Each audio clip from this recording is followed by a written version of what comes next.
Shalom, Kol Haloyim Yahweh, Ba'ashem Yahushai, Ba'ashem Rachakudash. Double honors to our apostles and elders of Great Millstone, and peace and blessings to the elect.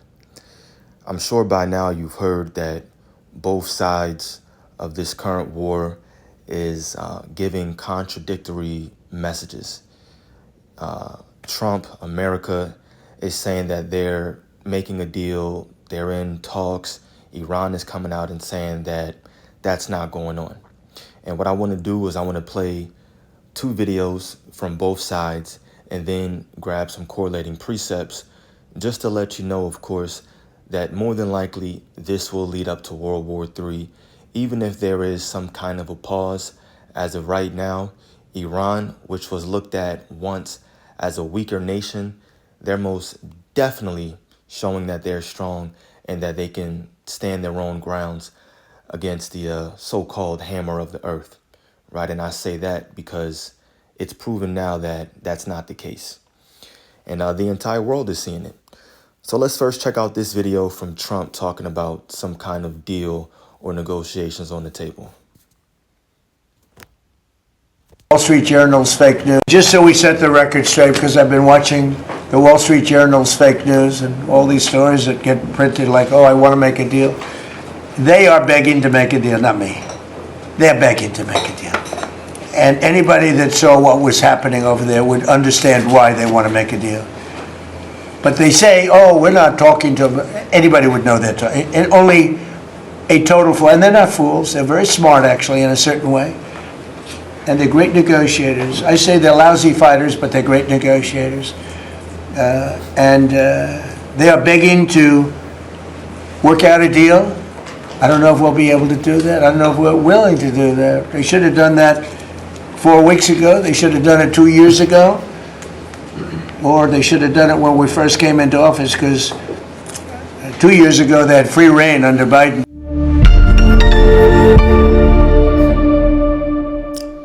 Just so we set the record straight, because I thought so. So this was just a few hours ago, actually, and this was just put up. And so, of course, he's talking about now, all of a sudden, we don't know if we want to make a deal. He knows, the entire world knows, that currently right now, Iran has the upper hand. He said 2 weeks ago, maybe a little bit over 2 weeks ago, that the war has been won.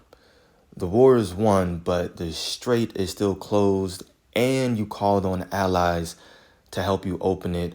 On top of that, you're sending in, like 1,200 paratroopers from the 82nd Division over to that area, on top of the current Marines that are being sent over there as well. But the war is won, and you're calling on allies. Everybody knows that America is losing this war. They're not going to win this war, to be honest with you. And Iran has the upper hand right now. So we heard Trump. We heard Babylon's side from Esau. Now, let's listen to Iran's side. And you just use your ears. And you can just hear in the tone of voice, you tell me who's lying. And what I'm going to do is I'm going to translate. Yeah, I wish. I'm going to read the caption. Yeah, all right. I'm going to read the caption because, of course, we're going to watch a military spokesperson for Iran speak about these current so-called negotiations. And like I said, I'll pause it and I'll just read what he's saying. Okay, goddamn it. It says the strategic power you used to talk about has turned into a strategic failure. The one claiming to be a global superpower would have already gotten out of this mess if it could. ابرقدرتی دنیا اگر میتوانست از این مخمصه رها شود تا حالا شده بود. اسم شکستتان Don't dress up your defeat as an agreement. Your era of empty promises has come to an end. آن را توافق نگذارید. دوران وعده هایتان به سر رسیده. سطح خود درگیری های Have your internal conflicts reached the point where you are negotiating with yourselves. تان به مرحله مذاکره خودتان با خودتان رسیده صراحتاً اعلام می‌کنیم We state this clearly. Until it is our will, nothing will go back to the way it was. This nigga's serious. Look at his face. He's serious. Meanwhile, Trump is up there in front of the press cracking jokes. You know, he's sounding goofy like a lame. And he has like a vocabulary of 250 words. Oh, it was good. Yes, it was good. They want a deal. We're talking, you know, they want a deal. We're speaking and they want a deal. Just saying the same thing over and over again. Not really making a point. This dude is making a point. Nothing is going back to normal. You're talking and negotiating with yourselves. تا موعدی که اراده ما نباشد هیچ وضعیتی به روال سابق برنمیگردد این He says that will only come about when the very thought of acting against the Iranian nation is completely wiped. اراده زمانی ایجاد می شود که به طور کامل فکر اقدام علیه ملت ایران is completely wiped from your corrupt minds. از اذهان کثیف شما پاک شود حرف اول و آخر ما از His voice getting on my nerves. It says our first and last word has been the same from day one. همان روز نخست این بوده هست و خواهد بود کسی And it will stay that way. Someone like us will never come to terms with someone like you. Not now, not ever. هم شما با کسی مثل شما کنار نخواهد آمد نه حالا و نه هیچ وقت دیگری قدرت راه Damn. You heard him. He's not negotiating with these damn Edomites. And that's what we want to see. We want to see this war continue. And Lord willing, it only continues to spiral into an economic collapse.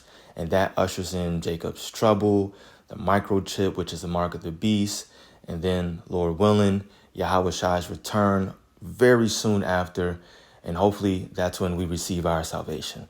You see, that's the biblical timeline of events. And right now, the Lord is working on the minds of these different leaders, all for the purpose of prophecy's sake, right? To make his word keep coming to pass. So we're going to start here in Joel chapter 3, verse 9. It says, proclaim ye this among the Gentiles, prepare war. Wake up the mighty men. Let all the men of war draw near. Let them come up.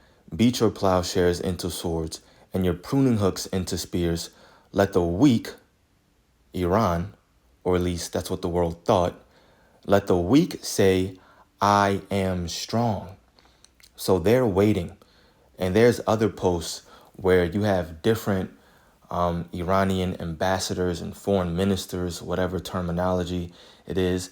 And they're saying, look, we're waiting. We're waiting on you guys to make a move.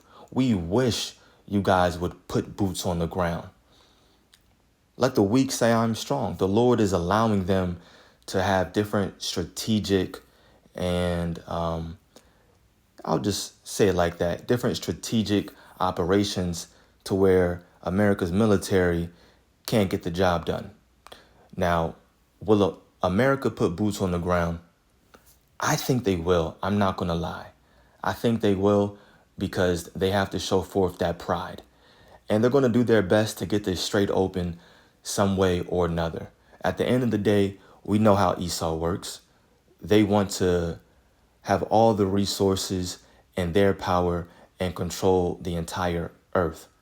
So they want to take over the strait. They want to take over Kharg Island as well. So that's my guess. You have all these troops moving over there for a reason. But right now, Iran, they're prepared. They're ready. And war is on the horizon.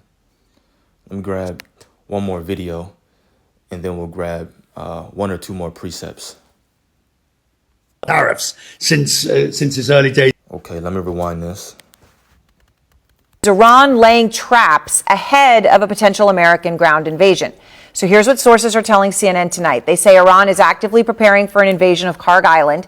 That is that 8-square-mile island at the top of the Persian Gulf, 20 miles off the coast of Iran. It's an island, in fact, that Trump has long talked about invading. Go back to 1988. Donald Trump, in an interview, said, "I'd be harsh on Iran. They've been beating us psychologically, making us look a bunch of fools. One bullet shot at one of our men or ships, and I'd do a number on Kharg Island. I'd go in and take it." The fact that that's been on his mind for a long time is a notable thing. Oh, it's more than notable. The man becomes obsessed with these things that go back 30, 40 years. Tariffs is the clearest example of that. Yeah. You and I know he's been banging on about tariffs since his early days in New York. So the fact that he's focused on Kharg Island back in 1988 tells me that he's well and truly still obsessed by it now, if he can in some way do what he wishes to do. The problem is the economic effects of this would be quite devastating. Kharg Island is 400 miles away from the Strait, by the way. So the moment you attack Kharg Island, you essentially completely cut off the strait. I mean, it just becomes a no-go zone for any form of shipping for the foreseeable. And China, of course, gets whatever oil it is still getting from Iran, from Kharg Island, the 3 or 4 ships or whatever it is that get out and still go to China, go that way. So we are looking at a massive deterioration in economic effect if he goes ahead with this. Ron laying... Yeah, massive global deterioration is what could happen. And the Iranians, they're ready for this. As you read in the very beginning, they're preparing for this and they see what's going on. They're not stupid.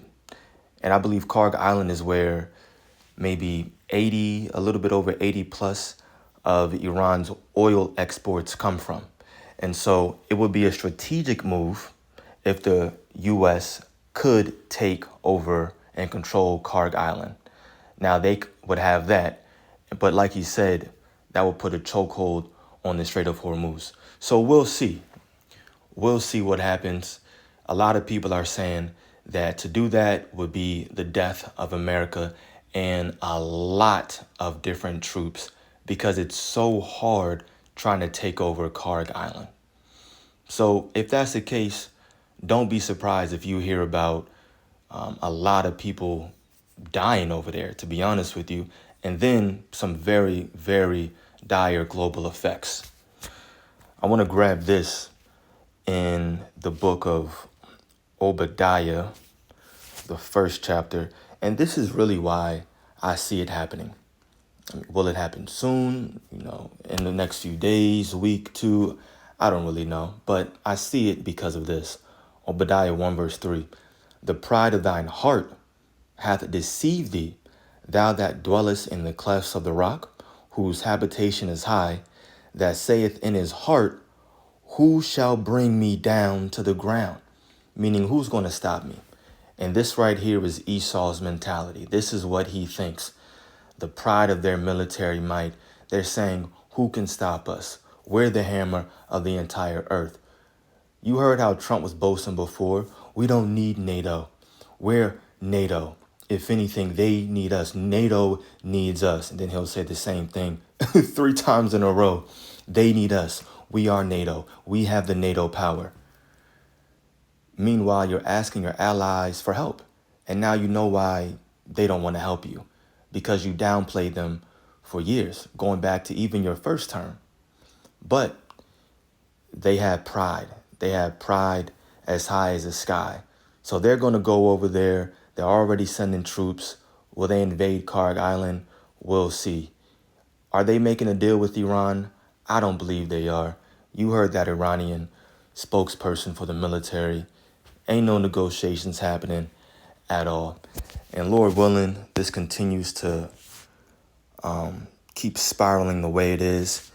And it's going to lead up to World War III.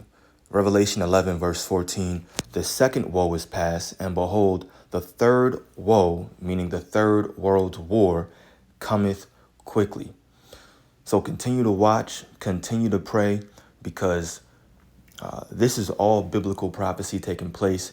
And this means that we are extremely close to that chip being made mandatory, the mark of the beast, because that will be pushed and made mandatory first before World War III fully goes global and fully goes nuclear. So continue to watch, pray, repent, stay humble, and stay circumspect in these days, because anything could happen at any moment here in Babylon the Great to change the way we're living. So Lord willing, this was edifying to the elect. Call Yahweh, by Hashem Yahweh Shai, by Hashem Rakah Kudash. Shalom.